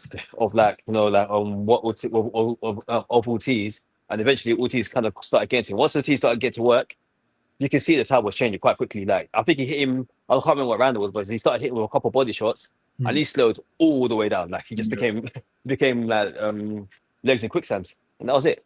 But it was really good performance from Ortiz. Like you're saying, he normally is a bit more rash and a bit more like aggressive. It was a very measured performance, and he just got to work, man. Like, I really did rate his performance, and also he's got a chin on him. Especially I know we don't want to compare apples to apples and so forth here, but when you look at how Madrimov had Crawford, and even though Crawford wasn't at any point losing the fight, it seemed a lot more closer in terms of like Crawford being made to work for every round. That wasn't the case with Ortiz. Once Ortiz took control of that fight, that was it. The fight was done, essentially, the way I look at it. And you had Madrimov even trying to kind of gunsling with him, and the shots just bounced off of him like nothing, and Ortiz dented him several times in that fight. I know you said that it will be a fun fight for Crawford. I think he pulled his Crawford issues, personally. That jab is fantastic. Yeah, like his Arsenal's solid, man. Like his point selection is really good. Like he just, and I guess he starts a bit slow, but it's like a downloaded data. Once he kind of got to it, it was really effective. And I think it does cause issues to Crawford because, like, Madrimov they were saying was pitting against Crawford as a big guy. I said, oh yeah, because he's a big guy, like, you know, Crawford couldn't dent him and stuff. And I'm watching how Ortiz just kind of manhandled him at points in that fight. Like, this could really be a bit of an issue. Well, not really, because Crawford's not taking that fight. Not because he's scared. He's just doing the Canelo fight, and he's heading. He's cashing out. Yeah, but I think we're all coming to the conclusion that Crawford is absolutely cashing out against Canelo, and there's no real chance. Yeah, I think so too. Yeah, I don't think he's going to be Canelo at all. But yeah, with Ortiz, that fight with Boots could be mega. Yeah, it's going to be a super fight. It's a super fight. Especially if Ortiz, like for example, I said if Ortiz goes up against Fundora, I think Ortiz can beat Fundora. You get that WBC title, you let Thing unify this year, Boots. Then next year you could run it between the two, and that'll be a huge fight in America. If this was said to me 8 months ago, the way that I would even be shutting you down when you were saying about Ortiz being better on paper or whatever, but because of the recent PR of Boots, I'm holding back I pulled the stocks out on him. So as much as it's still a super fight, Boots has to show me something now. 100%. In April, he's got to show us a lot, especially against Stanley Wilson in that unification. Exactly, yeah. He needs to show me something, because now I'm starting to look a bit funny in the light. Yeah, he needs a big win. He needs a big statement win. Dapo's interesting. Virgil's only 25, but damn, he looks like he's just getting better now with each fight, and he could become a big star, couldn't he? Absolutely, still really young. He impressed me, man, because the pod that we did before the fight, I predicted a Madrimov win, but the issues that I thought Madrimov was going to cause Ortiz didn't pay dividends that much. I agree with everyone in terms of I don't feel like Madrimov managed his movement correctly. I think he was quite excessive with it. I think essentially the game plan was obviously to probably frustrate Ortiz and make him miss and etc. But I feel like they went to the other end of it a bit too much. It should have been a bit more measured. And I think Ortiz's power was the issue, man. I think he really won the respect of Madrimov in that fight. And because of that, you know, Madrimov couldn't get his own offense off as much as he would have liked to, because Madrimov, although he's known as a mover and, you know, he's got this awkward style, he's got offense as well. He's an offensive fighter. And I didn't see that come through as much in this fight because of what Ortiz was doing. You know, the pressure was measured. The punch selection was you know, efficient. I think that's one thing. That's the thing I came away from that fight thinking. Ortiz was very efficient with a measured performance. You know, we said in the last pod that one thing that could hold Ortiz back is, you know, when he goes into that dog mode and just wants to rock it out with you and just throw, that might lead causing problems in this Madrimov fight because of how awkward Madrimov can be with his movement. But he was really measured. His approach, I feel like, made a lot of sense. And yeah, it was a convincing win for me. And it's a staple win. It's a very, very big win. He did better than Crawford did against Madrimov. And I understand that there may be some variables that influence that, but on paper, if you look at it, he did better. So I think it's a big win for him, and he's got a very bright future. He could, like, there's so many fights I can think of Ortiz can have. You know, the biggest one being obviously the Boots one, but the potential is there, man. It is there. It's a very big win. There's so many. I mean, you've got the Fundora WBC title that you could go for. You've also got Tim Tszyu and Thurman. Obviously, it seemed like they're going to be on a collision course. Even Spence back. Errol Spence, Jamal Charlo. I kept quiet, man, hoping it didn't happen. I was hoping you guys didn't do that. Yeah, Spence cooked, man. Damn. With how big Ortiz is in Texas, if you run the Jamal Charlo and the Spence fights, and he wins, that's a big fight. Huge if he wins those fights. That would be massive to make those. You could do Dallas Cowboys Stadium with him at some point if he keeps going on this trajectory. I think the main thing he should do now is you're American, you've got a big Mexican American. He's got a big Texas fan base. Go after the American guys and go on those shows and start building yourself on those, because the scope there is insane. At that division as well, the scope there is insane. And also, I think middleweight is quite crap, which you're going to come on to in a bit. He could do a job at middleweight once he's done here. So he's big. He's a big 154. To be honest, I don't know how he even made 147. And I know he was killing himself. He was killing himself. I know he had hospital complex, isn't it? Huh? Yeah, he had rhabdo. Yeah, like he was killing himself. But like he's big at the weight, so he could definitely go up to 160 at one point. I think a lot of the people at 154 could do that. Boy, we just need Charlo and Spence back. We don't. They're finished. It's a shame one of them's an alcoholic and the other guy has got mental health issues and whatnot. That's why he's a woman beater, no? Or that. Yeah, I think so. Half of them are, bro. Like the CTE makes you very aggressive, bro. But yeah, man. He could definitely make 160, but only 25. So many exciting fights ahead, man. I just hope they build him into the star he needs to be, because kind of the way Riyadh season is going off, it's like there's so many new stars in the rest of the world, and you feel like America's started to lag behind a bit, and that's why the American boxing fans are so sour. They're used to being at center stage in the whole boxing world, but now it's kind of like the rest of the world has overtaken them. And listen, let's be honest, you can't have a promising boxing scene without the Americans contributing, and the more stars the better. So I hope Ortiz goes on to be a big star and gets in the mix. Yeah, the scope is insane, and I'm quite excited for Ortiz. Look, we got the last two fights, which are quite, in my opinion, the most boring fights of the card. So we'll wrap this up, don't worry.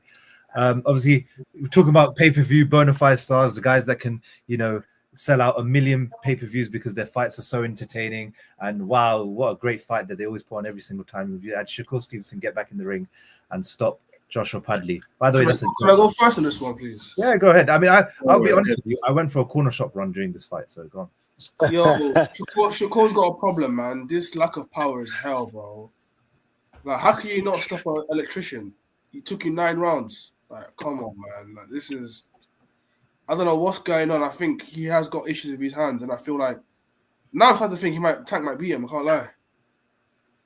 I'm thinking that because if you can't... You don't have to be a powerful puncher, but you have to have something. Right? And I just felt like Padley was just able to continue taking his shots, just eating his shots, and just continue fighting. And the levels should be like this between both fighters, especially seeing that Padley stepped in last minute. But it was a bit closer than it needs to be. I don't know. I don't know, man. I wasn't really impressed with that performance, me personally.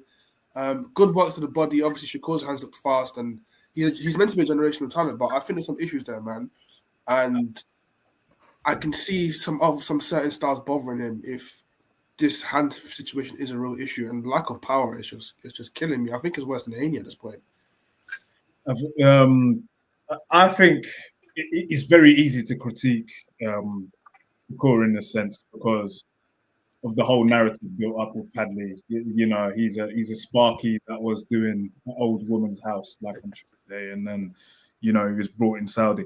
They brought him in for a reason. It's not like he's a nobody. I know he didn't have a camp or whatever, and the lack of power for Shakur is a major issue. There's no disputing that, because when you're fighting at the top level, you need enough pop to keep people second guessing. But it's a shame because even Samps was saying it in the chat yesterday as well. It's like the punch selection and watching Shakur throw his punches together in the manner he's doing them and the hand speed. It was like watching Picasso paint yesterday. It's art. It was beautiful. Like, he was putting some unbelievable punches together. But if only they had a bit more sting. And then you kind of noticed that the punches to the face weren't doing anything. And I think Padley even said it afterwards. It's like the punches to their head, I could have kept taking them all day. But he just didn't clean as well, by the way. Very clean, like, twist. Very, yeah. Them kind of punches should stop you. Like, I feel like, sorry to interrupt you, but I feel like it was very Floyd Autorgatti in terms of like the way he's landing his shots and the way he's like dissecting, man, yeah. But just no effect. Yeah. No effect. It's a shame. And it's like you could tell he kind of took advantage of the lack of conditioning in the body of Padley's. You know, he didn't have a camp, no sparring, whatever. And it's like that's where he started getting some success in terms of hurting him with the body shots. But it's such a shame because you got such a good technician that's able to throw punches so well together, but just not enough power in the end. And I know he has the broken hand issue as well, and there's some problems there, and it raises question marks because you know, if you can't keep Tank off you for 12 rounds and make him think about something, he's gonna get to you sooner or later. And at the higher level, you need a bit of pop. And mind you, yesterday, as good as Shakur was, that's not his usual style of fight either. He was the aggressor for most of the fight. He's usually a lot more, he likes countering a lot more and kind of inviting pressure from fighters. That's where I feel like Shakur is at his best. So we saw a different aspect to him yesterday. But yeah, I just hope he somehow manages to sort out his hand issues, man. So because he deserves to be at the top, just on his skill set alone.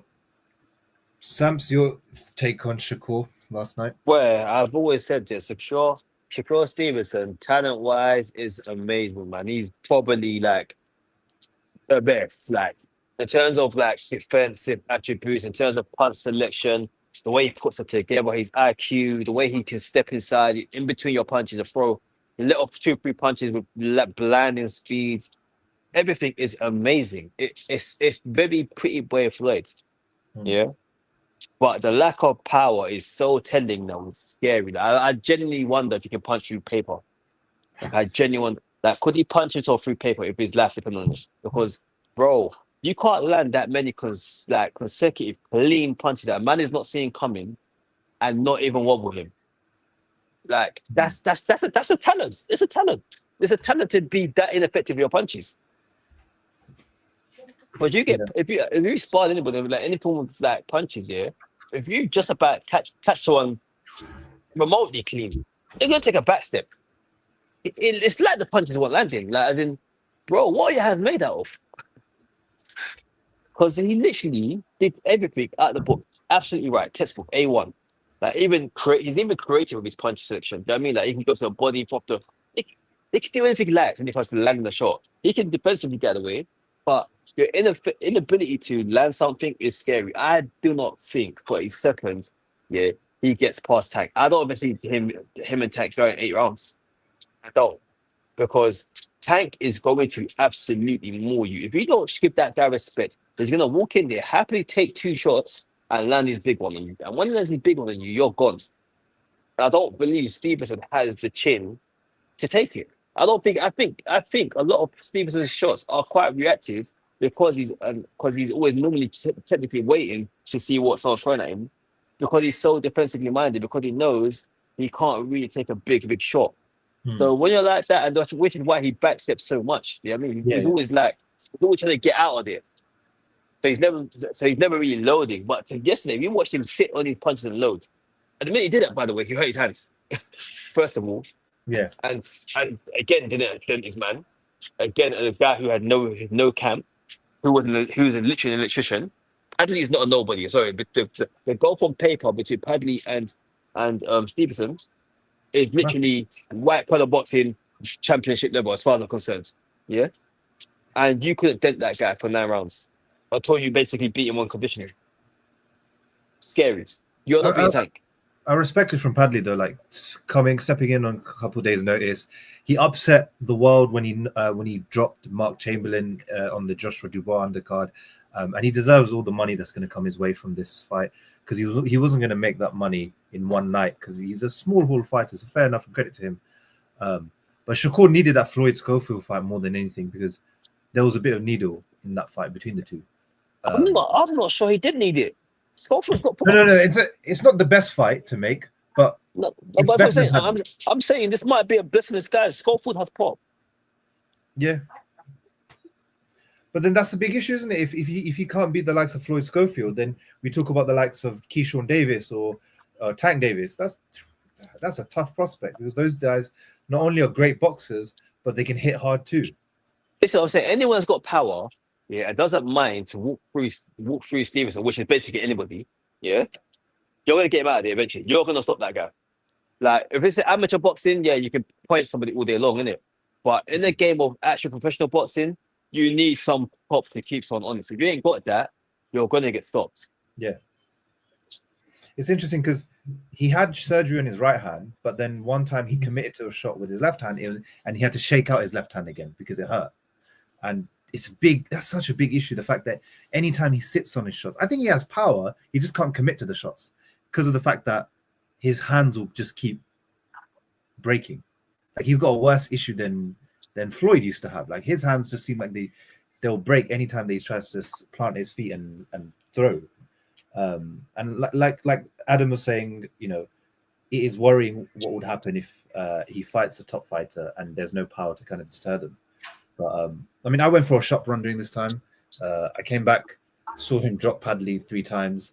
It was typical. I'm a Shakur fan, but it's just this lightweight run has been underwhelming, especially by even for a world champion standards. And this is someone that I hold to an elite level standard. But the next fight has to be big, whether it's Tank, whether it's William Zepeda, Tevin Farmer winner, whoever it is, has to be a big fight because the run that he's had in the last couple years haven't been good. I mean, De Los Santos, Harutunian, he was meant to fight Joe Cordina, who got battered by Kakache, and then that got injured, and then Floyd Schofield, who turns into Joshua Padley. So it's not been a great run for Shakur. I'm not really impressed at the moment, but I've still got stocks in the sense that he's a great fighter, like you guys say. It's nothing's convincing at the moment, if that makes sense. So speak about unconvincing, Hamza Shiraz, prime for a world title shot. Everything looked ready for him to have that breakout performance, and he really under-delivered. It was a poor performance. The more I say, the more I'll probably get in trouble because I'll start getting angry over it. Carlos Adames fought well. He did what you expect him to do, athletic, moving his head a lot, that Dominican fighting where coming in, not really caring too much about the distance and trying to land his shots. But Shiraz just boxed safety. The first 2-3 rounds, it's fine to box the way he did, but he boxed like that for every single round and boxed in gear 1 and didn't even try to get out of gear, didn't try to get into a gunfight at all. And Adames doesn't have a good gas tank, but if your opponent's not going to make you work, you can have the best gas. You look like you have the best gas tank. You can go for 15 rounds even. How did you score the fight, Naeem? 8-4, 7-5 Adames. 8-4 probably. 8-4 I'd say Adames won. He got screwed out of it. There's loads of stuff that going around. Turkey went to Shiraz's corner and told them you're 2 points down, which is a bit odd. And I don't think that was that bad though. Everyone was making a big noise about that. I'm sorry, but we've seen loads of people do that. Okay, I know, cool. Obviously, as long as Turkey hasn't gone to a judge and looked at the actual judges and to scorecards, I think he just set it up like basically. I think he's done it based off commentary and stuff. I feel like Turkey needs to be as impartial as possible as the. But then, you've seen promoters do it with Sam. You've seen Floyd do it with Tank before. Yeah, I'm with Sams. The difference being is, Turkey is able to actually go to the judges and see. But unless someone can validate, you said that, you could just listen to commentary. That's like, why do they make such a big deal of this? Yeah. It could just be commentary. That's fair. But also, let's be real. Adames is a fighter that he doesn't get much backing. The division's shit. That fight showed you how shit that division is because there's no one there that looks good. Janibek's probably the top guy in that division. He probably beats Adames and Lara, and he doesn't even have to get out of gear for it. But that's how crap that division is. But Adames is someone that doesn't get a lot of recognition because even on the PBC cards, he wasn't really fighting anyone top. He's very inactive. And so this could have been his, not moment, but his chance to get some more money, warrant some more fights, and warrant some more fans. And that got taken away from him. So this is a big career hamper for him because it's like, well, are we going to do the rematch? Do I have a lot of leverage in this rematch? Do I have a lot of business leverage anymore? Well, let's see. Because they're clearly trying to take the title away from me and then shove me back to the Dominican Republic. So, but Shiraz was underwhelming, man. He just didn't try to go for the win at any point when he was down.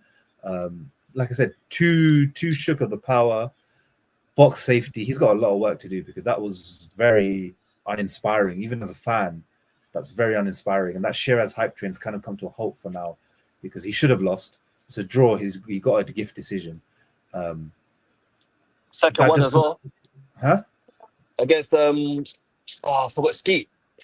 Yeah, like that one as well. So it is very uninspiring.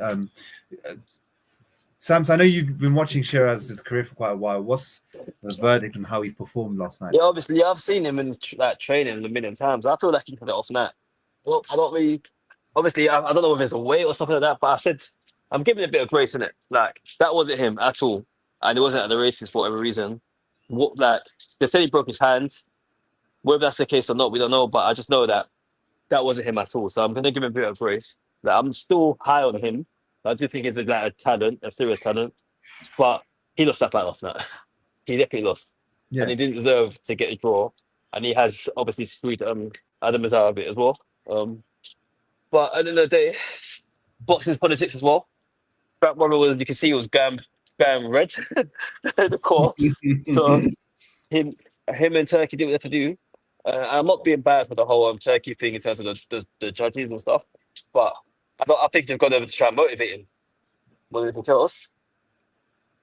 And obviously Turkey quite clearly has, who he's got his stocks in. And we all know who they are for most of the fights, so I don't really see why we're making such a big deal out of it. Unless he could come literally say he walked over to the scorecards and saw the scorecards, official scorecards. I'm not really too fussed about that. But in terms of his performance, he just wasn't at the races. I don't know what was going on with him. And I do think, obviously, Adam has a point to play, a role to play in that. In terms of the power, clearly had him shook up a bit and just made him unable to be as effective as he should have been. And he was just gunshot. He just fought really, really like within himself. So I think personally, he should take the rematch and correct his wrongs. And if he doesn't, then as far as I'm concerned, then I want to go down the whole route of you're not the guy who you claim to be in it. Yeah. But it sounds like to me that off the rip, Warren seems quite quick to kind of move him away from the idea of a rematch. Because he started talking about obviously him being bigger the weight and stuff like that. So when people start doing that, that is the I need to get out of this. I've got a get out of jail card here and I'm using it and running with it. Yeah. Or was it a get back in blood type talk, innit? Yeah. So it's quite disappointing. Dapo, your thoughts on Shiraz's performance? Yeah, I echo everyone's sentiments, man. I feel like it's come at such a bad time as well, man, because we were having like conversations around, Shiraz going for a world title, etc. So I feel like this has come at a really, really bad time. And I predicted a comfortable Shiraz win. I'm actually quite surprised that this is how the fight went. Very underwhelming performance. I feel like he didn't leave it all in the ring. As soon as he kind of clocked that it wasn't going his way, he didn't try to step up in gears to really secure that win. I don't think he deserved the draw. I think Adama's won that fight by maybe three rounds up. But yeah, that's pretty much what I have to say about that fight. I'll be very interested to see where things go from now. Yeah. Adam, the Shiraz train stopped? I think I'm siding with Samps here in that I think he had an off night. We've seen Shiraz fight at a higher level than that, I believe. He was just so tentative to throw, and it just didn't look like himself. It looked like an off night. We've seen more gears against Ammo Williams. Like Stop trying to get out. I can't remember his name. What? I can't remember his name. I think Ammo Williams is a harder fight. Yeah. Like we've seen him go through the gears in that fight against someone that arguably punches hard. And he was even comfortable, in my opinion, in that fight. So I do think it's an off night. I thought Adama's actually fought really well. His head movement was really good. He didn't really keep his head on the line at all. Very athletic in that he was able to close the distance with his feet quite comfortably. I think Shiraz struggled with how Adames was able to close the distance. And Shiraz was just really gun shy. He wasn't letting his jab go off. He wasn't accurate, hardly through the right hand. I know there's rumors of him breaking his hand or whatever, but there just didn't seem like there was any urgency. So I hear what Naeem is saying in terms of his disappointment from a mentality perspective, where it didn't seem like Shiraz wanted to win. He didn't try to go after it, no matter how the fight was going. He didn't seem like he had that mentality where a champion needs to win by force. It didn't seem like that was present. Like I said, I had it 8-4 personally. I think it's a case where they could run the rematch and right the wrongs.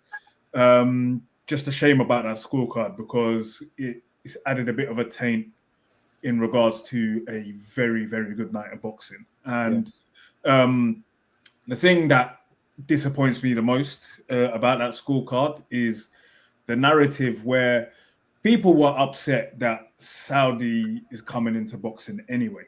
People are annoyed. And it's like when you see something like that, they're just going to run with the narrative. The Saudis, they look after their own. This is why no one wants to fight in Saudi, etc., etc.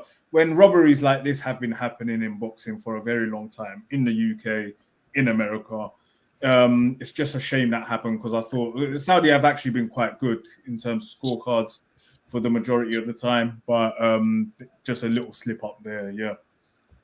Yeah, probably well said. What did the AI judge have on that? Say that again. No, the AI judge. Yeah, 116, something like that for Davis. Okay. The AI judge wasn't used on that fight, was it? I thought it was only used for Bivol Beterbiev. No, it was used for quite a few fights. They had it 7-5 for Madrimov. Okay. Okay. Yeah, Okay. Judge, I'm corrected. Yeah. So yeah, everyone in that arena and around the world who was watching it knew that Madrimov won that fight. So yeah, it's quite disappointing that kind of turned out the way it did. Again, he deserves that win. Hamza Shiraz, he's got to build back from this. This is quite disappointing, especially the way it was built up. So he's got to do a lot of work now. And yeah, let's see how he gets on and if he can work on what he needs to work on. But that was a fantastic card. Again, I think it's we're almost reaching the 2-hour mark. I mean, that's how much there is to talk about, especially when it comes to these fights. We're not going to get a card like this, so you're not going to, you enjoy it while it lasts, rewatch it as much as you can. That was a fantastic weekend. Monday, tomorrow, 8 a.m., you've got the Japanese fighters fighting. You've got Seiya Tsutsumi versus Daigo Higa for the WBA bantamweight title. You've got Tenshin Nasukawa, who's a huge star in Japan. The guy that fought Floyd. Again, he's trying to get past that reputation, but he's huge in Japan, taking on a big challenge in former WBO bantamweight champion in Jason Maloney.